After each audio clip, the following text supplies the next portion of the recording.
সবাইকে এটাই বলবো কি আমরা সব একভাবে সংগঠিত হয়ে মমতাকে উচ্ছেদ করতে হবে। 26 আসতে দেওয়া চলবে না, 24-এ উচ্ছেদ করব।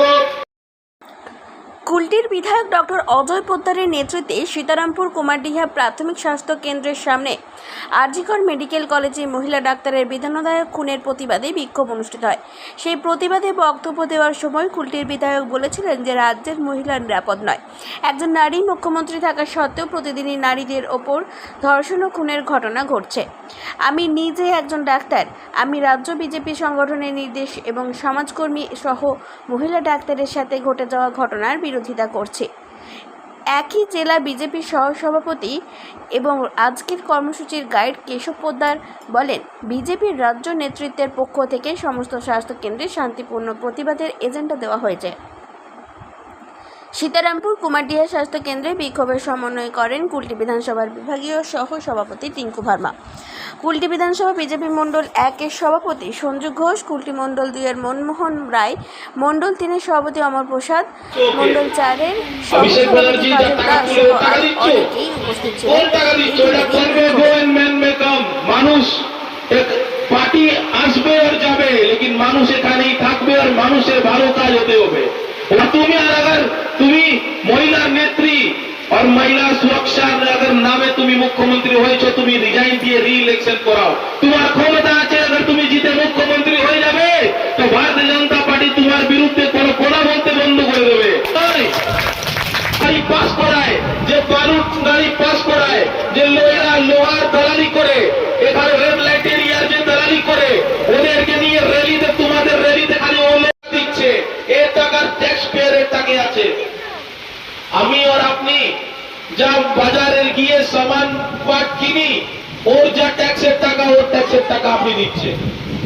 আমরা এটা বলতে, আমাদের ধর্ণা পূর্ব নিশ্চিত কার্যক্রম হিসাবে হয়েছে দফা 1 দাবি 1 মমতার পদত্যাগ।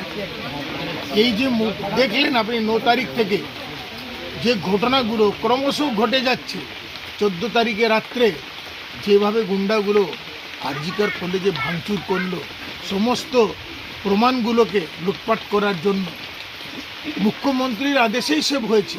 না হলে ওখানে পুলিশ সিপি কি করছিল, 11 মিনিট ওই প্রেস বাইট করছে বাইরে। এক সিপি বললো আমি 2 মিনিটে সবাইকে তাড়িয়ে দিতাম। বিনীত গোয়েলকে প্রথম হেফাজতে নেওয়া হোক, ঘোষকে হেফাজতে নেওয়া হোক, 4টা ডাক্তার ও যারাদের সন্দিগ্ধ সবকে হেফাজতে নিয়ে তদন্ত করা হোক। সিবিআই তো নেমেছে, সিবিআই এর উপর তাহলে আপনাকে আস্থা রাখছেন না? নিশ্চয়ই আস্থা আছে, কিন্তু যে আপনারা 4 দিনে সব মেটবাট করে দিলেন, তাকে তো সংযোগ করতে অনেক সময় লাগবে। আপনারা সমস্ত যত এভিডেন্স ছিল, এভিডেন্সকে নষ্ট করেছেন। কি দরকার ছিল, আপনি তো সেদিনই করতে পারতেন।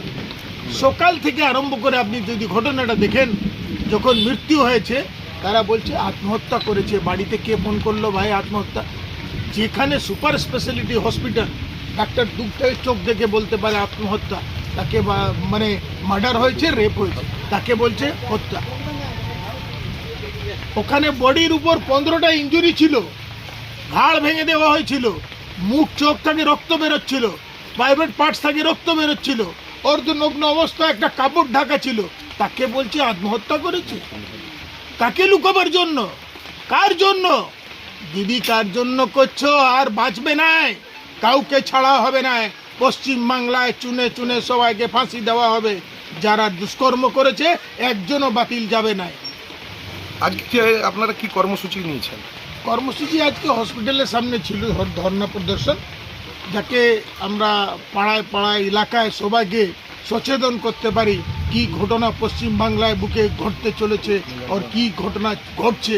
আজকে আমাদের থানা অবস্থানও ছিল, কিন্তু আমার পূর্ব নির্ধারিত কার্যক্রম হিসাবে এখানে আমরা কার্যক্রম করেছি। আপনার নাম আর পরিচয়? আমার নাম ডক্টর অজয় পোদ্দার, কুলটির বিধায়ক। কুলটি থেকে মান্টি খানের রিপোর্ট, 99 নিউজ বাংলা।